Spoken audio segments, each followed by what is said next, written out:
우리가 느헤미야의 말씀을 통해서도 알게 된 것처럼 이스라엘 백성의 원인은, 이스라엘 백성들의 삶의 문제는 하나님 앞에서 예배의 문제였습니다. 성전의 예배가 온전해지지 않자 그들은 포로의 삶을 살 수밖에 없었고, 그들이 돌아와서 성벽을 재건한 이유도 사실은 하나님의 예배가 완전해지기 위해서 그들은 그렇게 했습니다. 하나님께서는 오늘도 저와 여러분의 예배를 받기 원하시고, 그리고 우리가 최고의 예배를 하나님께 드려야 함에도 불구하고 오늘 본문에 보니까 하나님께서 우리의 예배 가운데 받으시는 예배가 있고 받지 않는 예배가 있다고 말씀하십니다. 이것이 우리에게는 사실은 두려움입니다. 이 두려움 앞에서 저와 여러분이 하나님 앞에 온전한 예배자가 되시는 시간이 되기를 주님의 이름으로 축원합니다. 창세기의 말씀은 하나님께서 천지를 창조하신 것으로 시작합니다. 하나님은 천지를 창조하시고 아담과 하와를 지으시고, 그리고 그들에게 에덴 동산을 허락하셨습니다. 에덴 동산, 기쁨이 있는 곳, 그곳은 하나님과 함께 했기 때문에 그들에게는 기쁨이 있는 곳이었고 부족함이 없는 곳이었습니다. 그곳에 있는 모든 것들을 누릴 수 있는 것이 아담과 하와의 특권이었습니다. 그러나 아담과 하와는 이제 죄로 인해서, 사단의 유혹으로 인해서 죄에 빠지고 맙니다. 그래서 창세기 3장은 아담과 하와가 하나님이 창조해 주신 그 에덴 동산에서 쫓겨나는 것으로 마치게 됩니다. 이제 에덴 동산의 이야기가 마쳐지고 4장부터는 에덴이 아닌 이 땅에서의 사람의 역사가 시작되는데, 4장의 이야기는 놀랍게도 하나님께 예배하는 것, 하나님께 제사하는 것으로 시작합니다. 하나님의 사랑이 어디 있을까요? 하나님은 아담과 하와를 내쫓으셨습니다. 그들이 범죄함으로 하나님은 함께 하실 수가 없습니다. 그럼에도 불구하고 하나님은 그들을 찾으십니다. 그것이 바로 예배입니다. 내 사랑하는 자녀를 만나고 싶고 보고 싶고 연락하고 싶고, 그것이 부모의 마음이죠. 또 손주들 보시면 더 애틋하시죠. 보고 싶고 만나고 싶고. 그것이 하나님의 마음이었습니다. 아담과 하와를 에덴에서 내어 쫓았지만 하나님은 시간을 정하시고 그들을 만나기를 원하시고 그들과 함께 교제하기를 원하십니다. 그러기에 오늘 우리가 예배하고 있는 이 시간은 지금 하나님을 만나고 있는 시간입니다. 그러기에 이 예배는 우리에게 매우 소중하고 그리고 중요합니다. 만약 우리가 드려지고 있는 이 예배가 하나님이 받지 않으시는 예배라면 우리 인생에 우리는 많은 시간들을 지금 낭비하고 있는 것입니다. 코로나로 인해서 우리는 예배하기가 쉽지 않은 때에 있습니다. 이때에 하나님이 원하시는 예배가 무엇인지를 우리가 깨닫고 회복할 수 있는 저와 여러분이 되시기를 주님의 이름으로 축원합니다. 4장 1절은 이렇게 시작됩니다. 같이 한번 읽어보죠. 아담이 그의 아내 하와와 동침하매 하와가 임신하여 가인을 낳고 이르되 내가 여호와로 말미암아 등남하였다 하니라. 이 4장 1절의 9절에 아담과 하와의 굉장히 소망이 담겨져 있습니다. 하나님은 아담과 하와가 범죄했을 때 그들을 내어 쫓으면서 저주하십니다. 이제 아담, 너는 땀을 흘리며 땅을 경작해야 먹을 수 있다고 말씀하십니다. 하지만 그 땅은 아담에게 엉겅퀴와 가시덤불을 내는 땅이 될 거라고 말씀하십니다. 하와에게는요, 이제 임신하는 고통과 수고를 주시겠다고 말씀하시고 해산의 고통이 있겠다고 말씀하십니다. 지금 아담과 하와는 그 땅에서 살고 있습니다. 죄로 인해서 저주받은 땅에 살고 있고, 하와는 지금 임신을 하였습니다. 그리고 이 아이를 낳으면서 죽을 것 같은 해산의 고통을 경험했습니다. 그런데 이 아이를 낳고 아담과 하와가 하나님을 향해서 희망을 갖고 있습니다. 어떤 희망일까요? 하나님은 창세기 3장에 사단에게 이렇게 말씀하셨습니다. 사단이 앞으로 여자의 후손과 원수가 될 것이고 여자의 후손을 통하여서 그 머리가 완전히 상하게 될 것을 말씀하셨습니다. 아담과 하와는 이 말씀을 기억하는 겁니다. 그래서 이제 태어나게 될 이 아이가 혹시라도 하나님의 뜻 가운데 다시 에덴으로 돌아갈 수 있는 영광의 아들이 되지 않을까, 그들은 그 마음을 담고 있습니다. 다시 한번 4장 1절에 보니까 아담이 그의 아내와 동침함에 하와가 임신하여 가인을 낳고 이르되 내가 여호와로 말미암아 등남하였다 하느니라. 이 뜻은 이런 겁니다. 하나님이 나에게 드디어 아들을 주셨다. 하나님이 드디어 나에게 아들을 통하여서 말씀하고 계시다. 그들이 지금 소망을 두고 있는 겁니다. 시간이 지났습니다. 두 번째 아이가 태어나는데 이 두 번째 아이의 이름의 뜻에 아담과 하와의 근심이 묻어져 있습니다. 2절 말씀에 보니까 그가 또 가인의 아우 아벨을 낳았는데 아벨은 양치는 자였고 가인은 농사하는 자였더라. 두 번째 아들을 낳았습니다. 이를 아벨이라고 지었습니다. 아벨, 그 이름의 뜻이 티끌, 허무, 공허하다 이런 뜻입니다. 첫 번째 가인을 낳고 그들은 기대했습니다. 이 아들을 통해서 혹시라도 다시 에덴으로 갈 수 있는 길이 열리지 않을까, 하나님의 약속의 땅으로 다시 들어갈 수 있지 않을까. 그러나 시간이 흐르고 그 상황을 보면서 이것이 허무한 약속인 것을 기억합니다. 다시 돌아갈 수 없는 곳이라는 것을 그들이 알게 됩니다. 그래서 두 번째 아들의 이름을 고통, 티끌, 공허, 아마 그들의 마음이 묻어져 있습니다. 이제 우리의 삶 가운데서도 때로 우리는 예배하면서 이런 고통을 당합니다. 하나님 앞에 희망을 갖고 하나님 앞에 소망을 가지고 무릎 꿇는데 여전히 열리지 않는 그 길을 보면서 우리는 예배하면서 이 마음일지 모릅니다. 이제 그들이 성장했습니다. 그리고 아벨은 양치는 자가 되었고 가인은 농사하는 농사꾼이 되었습니다. 그리고 4장 3절은 이렇게 말씀하십니다. 같이 한번 읽어보죠. 세월이 지난 후에. 이 단어가 이 창세기 4장의 아주 중요한 단어입니다. 세월이 흐른 후에, 세월, 욤, 시간, 지난 후에 쾌츠. 근데 이 쾌츠라는 단어는 지나갔다는 뜻이지만 멸망이라는 뜻이 있습니다. 다시 말해서 이건 지역하면 시간이 끝났다는 겁니다. 농사 짓는 사람에게는 씨앗을 뿌립니다. 그리고 그것을 거둬들이는 추수의 시간이 있습니다. 그래서 이것은 농사의 시간이 끝난 겁니다.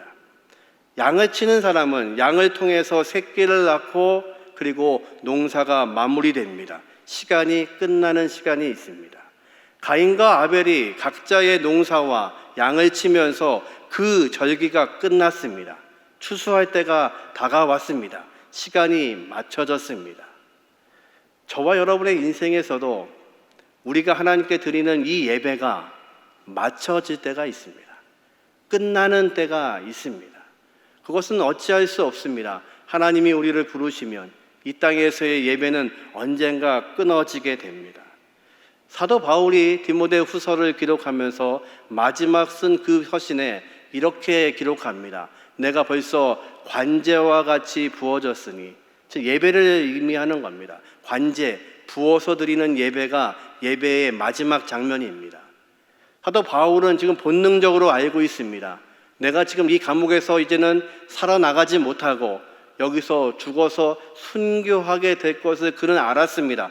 그래서 마지막 쓰고 있는 디모데후서 서신에 그는 마치 자신의 인생이 예배자였음을 고백하는 겁니다. 이제 예배하는 자였는데 이제 내가 관제와 같이 부어져서 이 예배의 마지막 순간이 다가오고 있음을 그는 말합니다. 사도 바울은 또 말합니다. 나는 하나님의 일을 하면서 표대를 세워놓고 운동선수들이 경기하는 것처럼 열심을 다했다고 말합니다. 그러면 언젠가 그 상을 주시는 하나님이 계시다고 말씀하십니다. 저와 여러분은 언젠가 하나님이 서 계시는 그 심판대, 베마, 하나님이 우리를 상급 주시는 그 심판대에 서야 될 사람들입니다. 그때 하나님이 우리에게 어쩌면 이렇게 물으실지 모릅니다.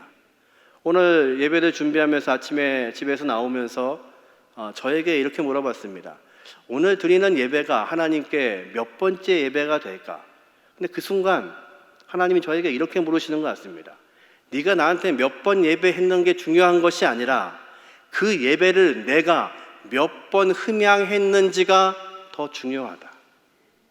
저와 여러분이 하나님 앞에 서게 될 때가 있습니다. 그때 하나님이 내놓으시는 계산서가 우리랑 다를지 모릅니다. 하나님, 저는 평생 동안에 하나님께 몇 번 예배한 것 같은데요? 하나님이 말씀하실 겁니다. 아니, 내가 받은 예배는 이거밖에 없는데. 그러면 정말 우리는 부끄러울 것입니다.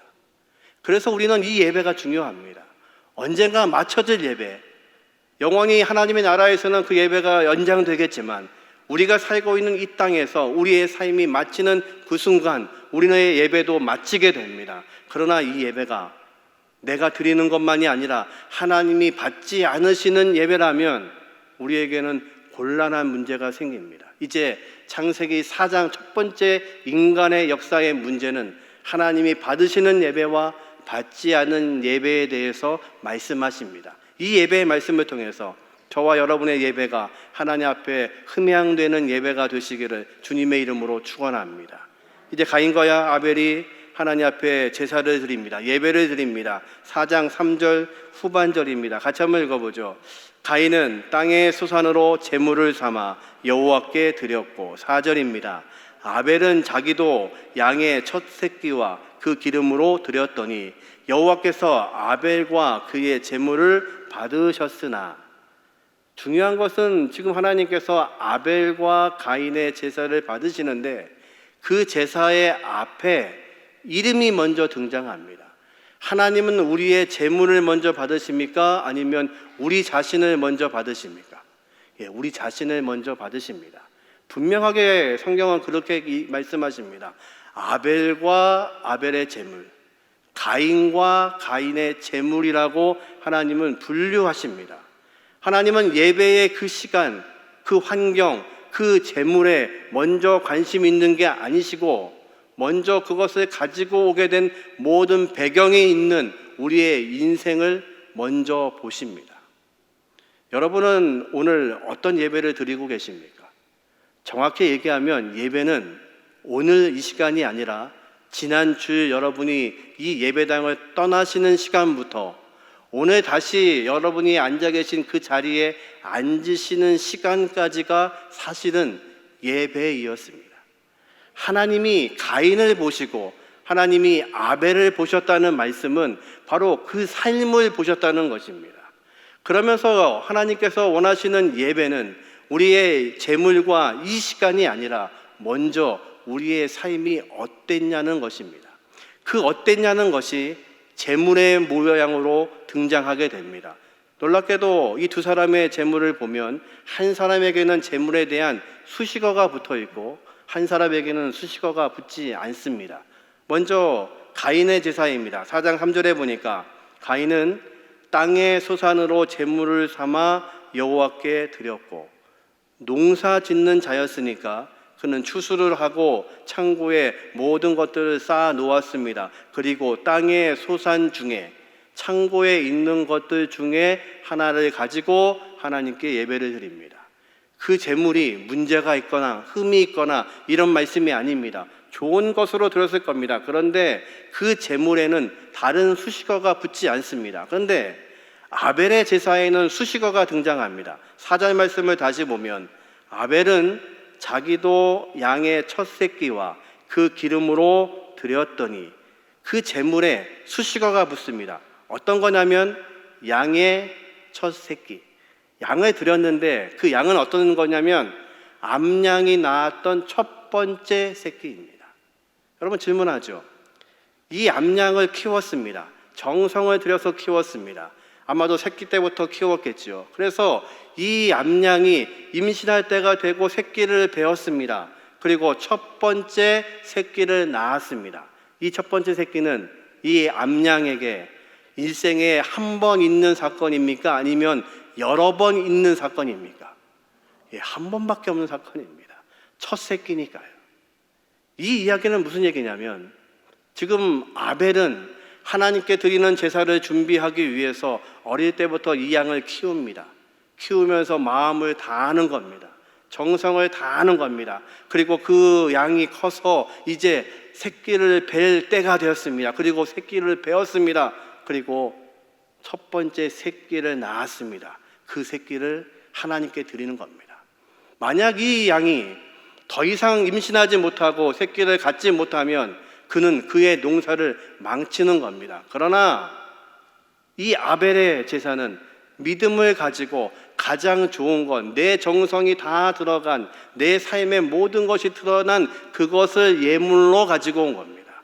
뿐만 아니라 또 기름을 하나님께 드렸더라. 원어의 표현은 이런 겁니다. 아벨의 제사는 하나님을 향해서 최선과 최고를 다했을 뿐만 아니라 풍성하게 하나님을 향해서 내놓았다는 뜻입니다. 어떤 제사인지 두 개의 제사가 비교가 되십니까? 가인은 있는 것 중에 하나님께 드립니다. 지금 아벨은 내 삶이 묻어난 새끼를 드리는 겁니다.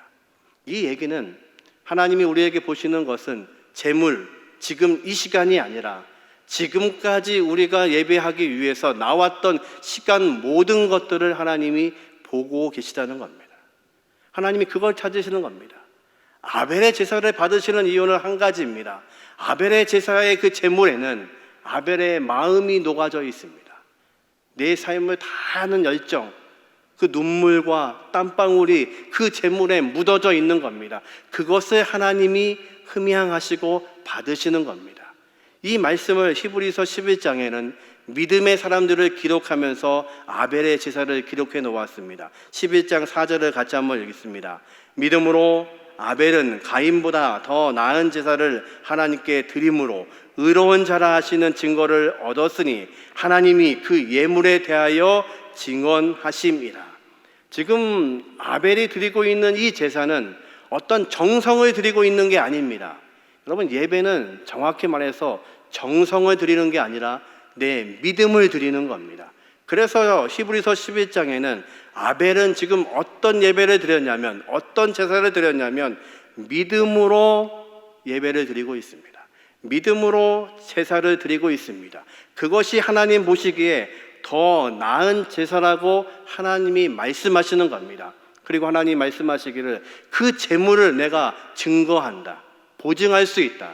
왜냐하면 그 예물은, 그가 드리고 있는 첫 새끼는 아벨의 땀과 눈물과 헌신이 묻어있는 것이기 때문에, 다시 말해서 아벨의 삶을 드리고 있는 것이기에 내가 흠양했다고 말씀하십니다. 저와 여러분의 예배는 어떻습니까? 지난 일주일간의 삶은 여러분 어떠셨습니까? 그 삶도 하나님이 보신다는 겁니다. 아니요, 정확히 말씀드리면 하나님은 지금 예배를 통해서 지난 일주일 동안의 우리의 삶을 보셨습니다. 그러면 이 시간은 어떤 시간입니까? 일주일 동안 하나님을 향해서 살았던 그 삶을 가지고 나와서 하나님께 보여드리는 시간입니다. 하나님, 제가 일주일 동안 이렇게 살았습니다.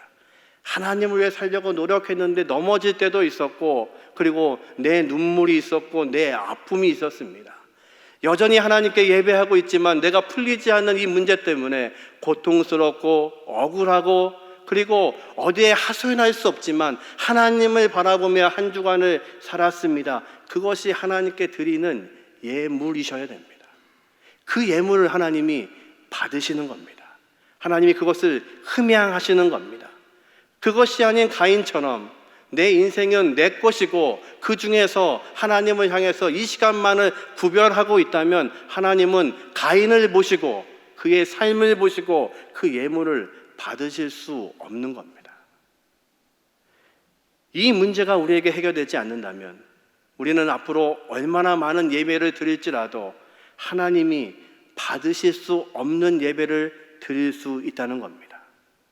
에베소서 기자는 이렇게 말합니다. 2장 8절과 9절에 너희는 그 은혜에 의하여 믿음으로 말미암아 구원을 받았으니 이것이 너에게 난 것이 아니요 하나님의 선물이라. 행위에서 난 것이 아니니 이는 누구든지 자랑하지 못하게 하려 함이라. 믿으십니까? 저와 여러분이 예수를 믿게 된 것은 어떤 행위가 아닙니다. 어떤 정성이 아니었습니다. 그러기에 예배는 정성이 아닙니다. 우리가 무엇을 열심을 다해서 내가 최선을 다했기 때문에 하나님이 그 예배를 받으시고 우리가 구원받은 것이 아닙니다. 이것은 철저하게 하나님의 은혜였습니다. 우리는 죽었던 존재입니다. 그런데 하나님이 우리를 살리시고 그 은혜로 우리가 구원을 받았습니다. 가인과 아벨의 제사 하나님이 지금 분류하고 계십니다. 받으시는 예배와 받지 않으시는 예배를 설명하고 있는 겁니다. 저와 여러분의 예배가 어떻습니까? 이제 하나님이 가인의 예배를 받지 않으십니다. 그랬더니요 4장 5절에 보니까 가인이 이렇게 반응합니다. 같이 읽어보죠. 가인과 그의 제물을 받지 아니하신지라 가인이 몹시 분하여 안색이 변하니.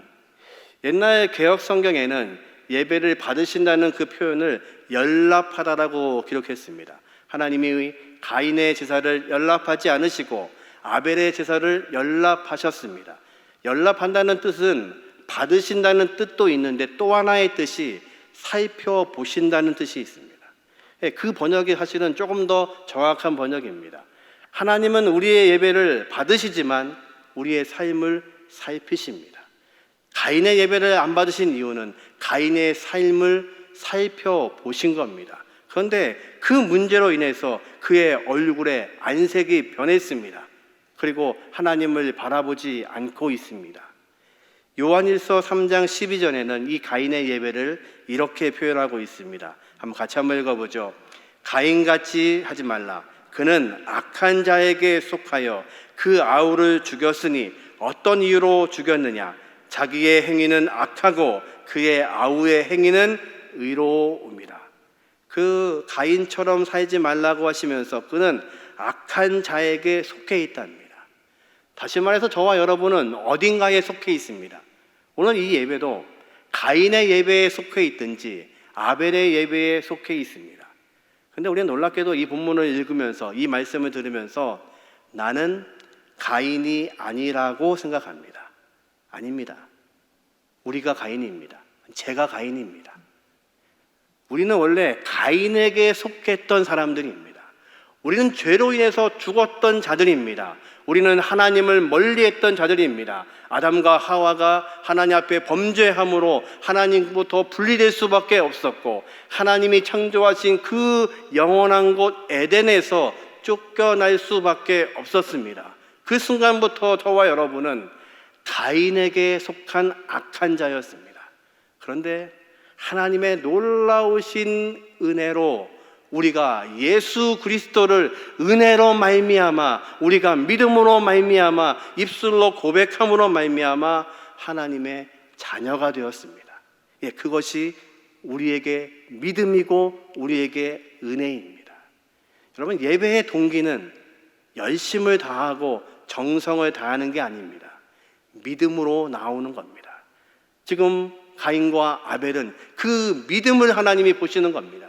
그의 삶 가운데서 하나님을 의지하고 있는지, 하나님을 두려워하고 있는지, 하나님이 어떤 존재인지를 깨닫고 있는지, 아니면 여전히 내 삶의 주인은 나고 내 인생에 있는 것들을 가지고 하나님을 드릴 수 있고 하나님을 만날 수 있다고 착각하고 살고 있는지를 하나님이 묻고 계시는 것입니다.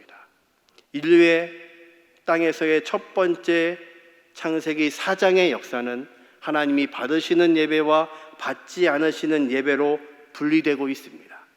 저와 여러분이 이 시간에 하나님의 은혜를 감격하고 믿음으로 구원받았음을 감격할 수 있는 예배의 시간이 되시기를 주님의 이름으로 축원합니다. 이제 하나님은 가인에게 계속해서 질문하십니다. 창세기 3장의 죄악이 4장에서 크게 불거져 나옵니다. 4장 6절입니다. 같이 한번 읽어보죠.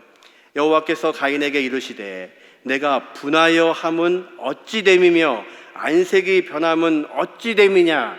하나님이 그에게 물으십니다. 네가 지금 분하고 있는 이유는 무엇이냐? 네 얼굴이 지금 안색이 변한 것은 왜 그러냐?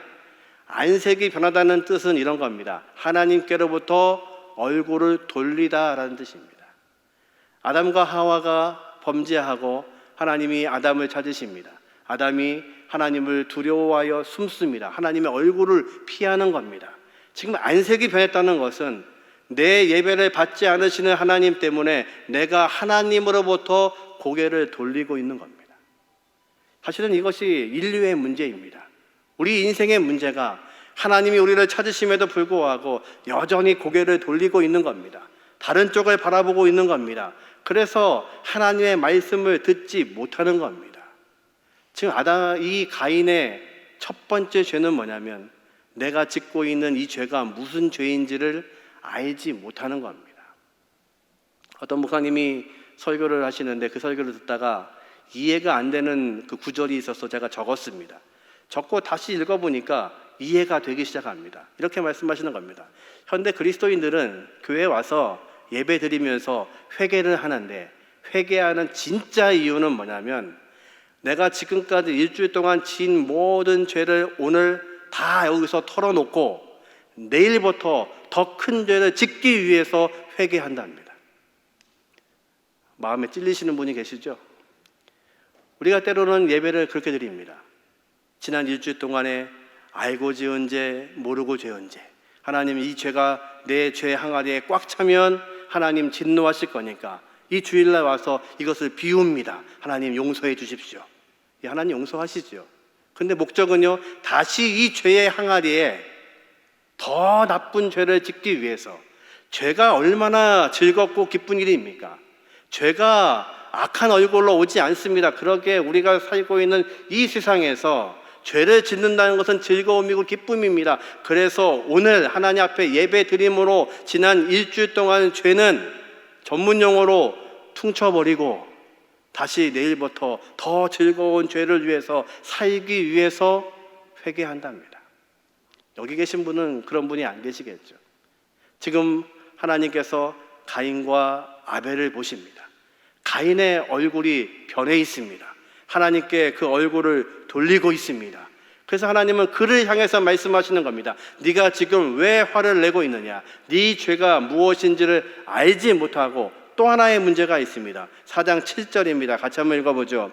내가 선을 행하면 어찌 낯을 들지 못하겠느냐? 선을 행하지 아니하면 죄가 문에 엎드려 있느니라.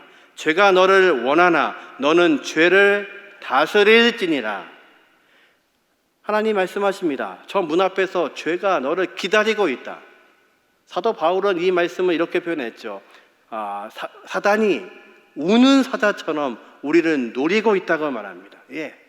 오늘 예배가 끝나고 나가시는 저 입구부터 사단은 여러분을 노리고 있습니다. 어떻게 해요?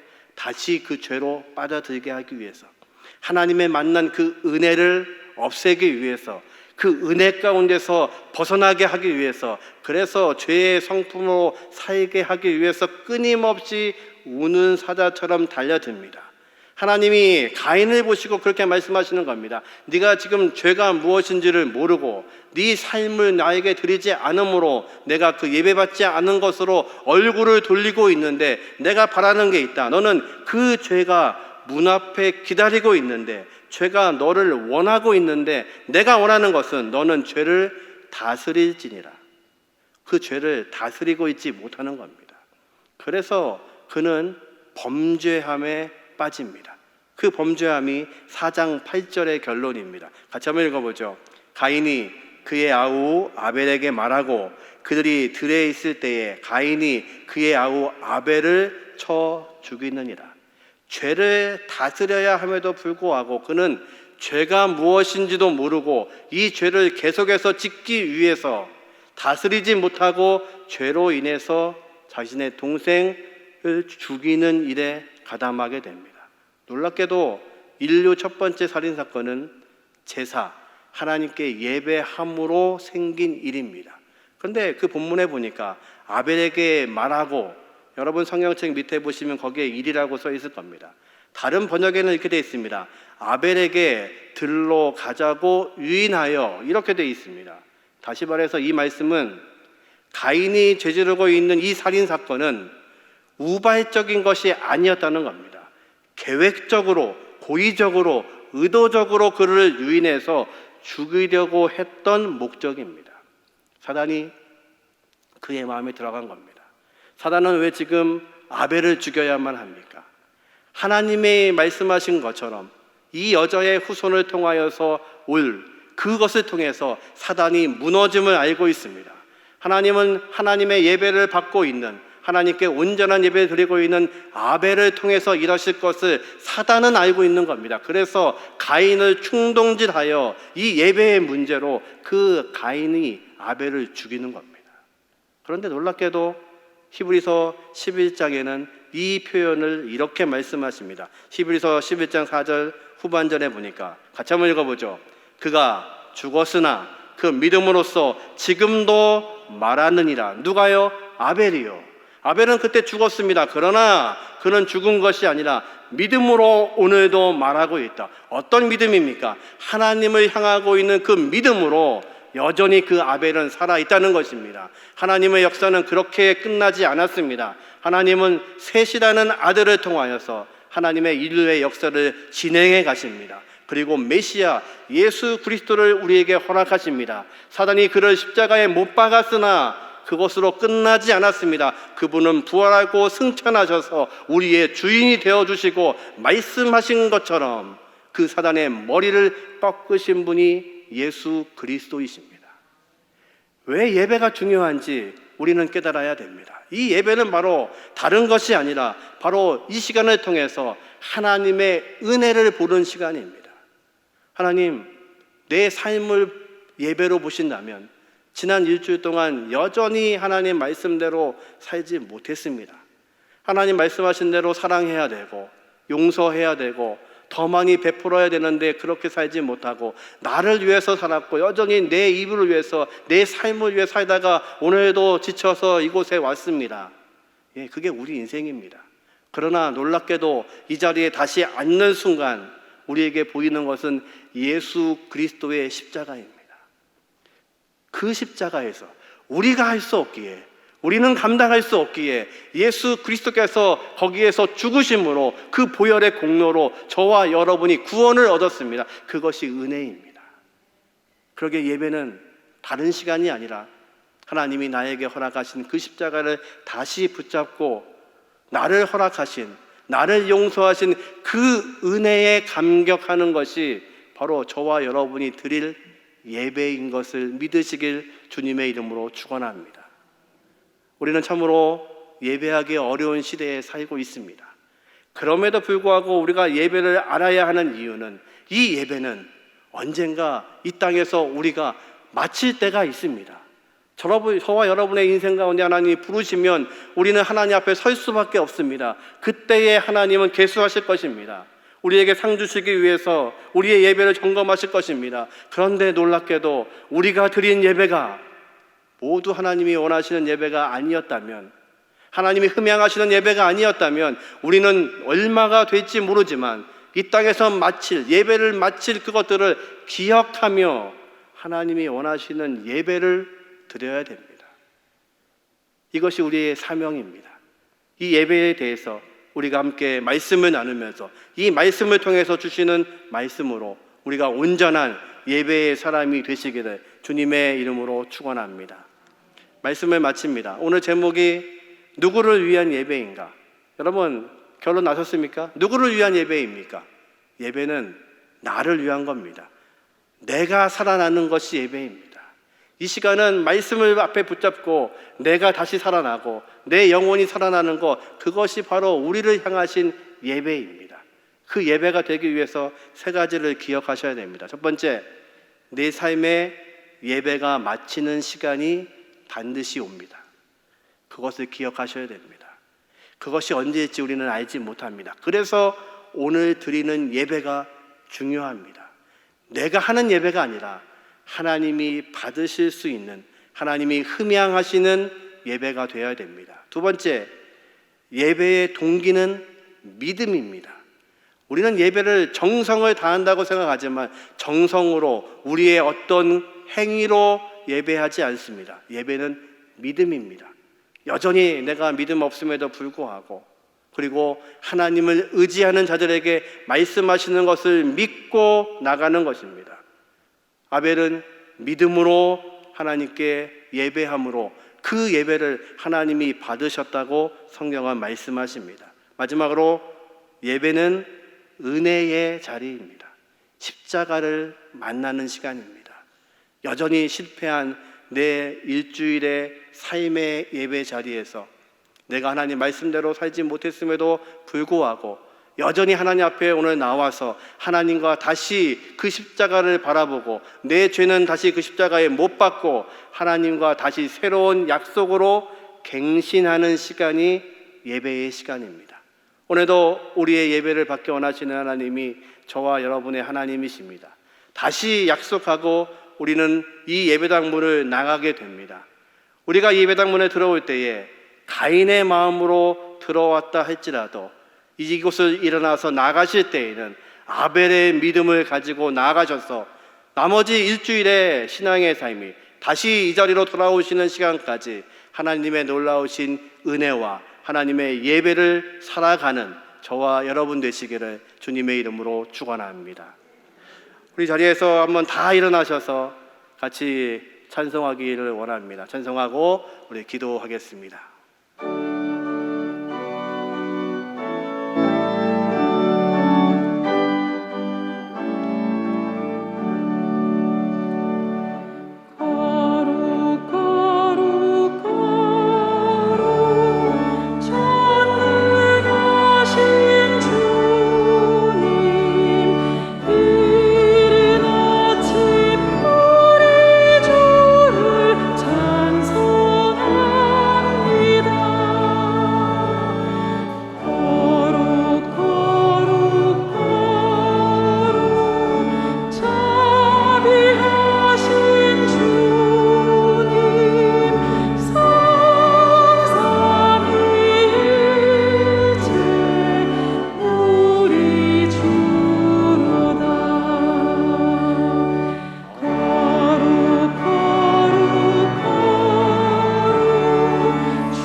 같이 기도하겠습니다. 아버지 하나님, 오늘도 하나님께 예배 드리고 돌아갑니다.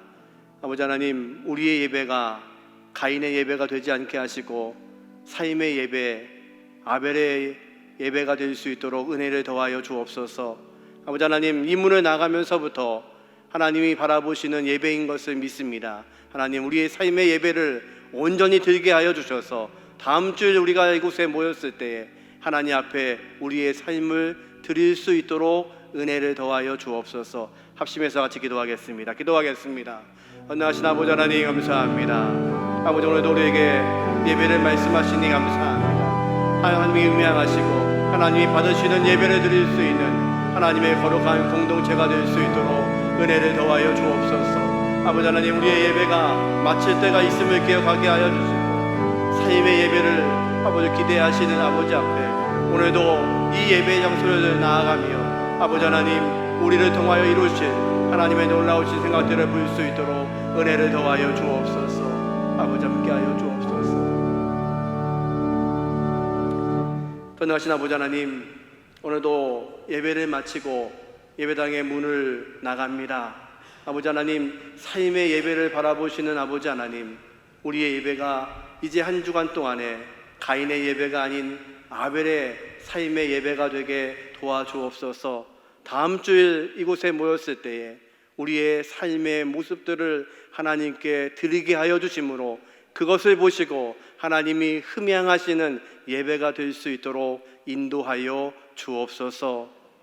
지금은 우리 주 예수 그리스도의 은혜와 아버지 하나님의 극진하신 사랑하심과 성령님의 내주 역사하심이 오늘도 삶의 예배로 나아가는 모든 사람들 머리머리 위에 지금부터 영원토록 함께 하시기를 예수님의 이름으로 간절히 축원하옵나이다.